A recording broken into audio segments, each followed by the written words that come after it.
আমাদের গ্রুপ সদস্য বান্টিদার দোকানের পিছনে করিত্থাতে একটি মা কুকুর ৬টি বাচ্চা জন্ম দেয়। বান্টি দেখে যে মা কুকুরটি উঠতে পারছে না, একইভাবে শুয়ে আছে। বেশ সন্দেহজনক মনে হয়।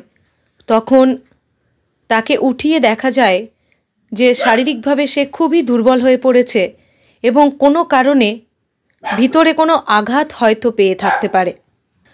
আমরা দেরি না করে ওর চিকিৎসা শুরু করে দিই, কিন্তু দুর্ভাগ্যবশত ওর স্যালাইন চলার সময় ও রক্তবমি করে এবং মারা যায়। অনাথ হয়ে পড়ে ৬টি সদ্যজাত চোখ না পটা বাচ্চা। তখন আমাদের খোঁজ শুরু হয় মা কুকুরের। আমাদের গ্রুপ সদস্যা পায়েলের বাড়ির কাছে অন্তরা ও প্রিয়াঙ্কাদের তত্ত্বাবধানে থাকা ২টি মা কুকুর বাচ্চা দিয়েছিল। আমরা তাদের কাছেই নিয়ে যাই এবং ৬টি বাচ্চাকে ওই ২টি মায়ের কাছে ৩টি করে ভাগ করে আমরা অ্যাডপশন দিই। ওরা তো মা, কিন্তু মানুষ না হলে কি হবে? যশোদা মায়েরই আরেক রূপ ওরা।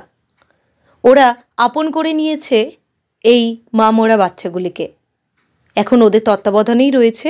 আপনারা আশীর্বাদ করবেন বাচ্চাগুলো যেন ভালো থাকে।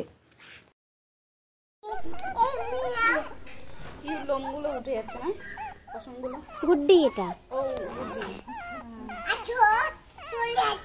এগুলি একটু নিয়ে আসতে হবে।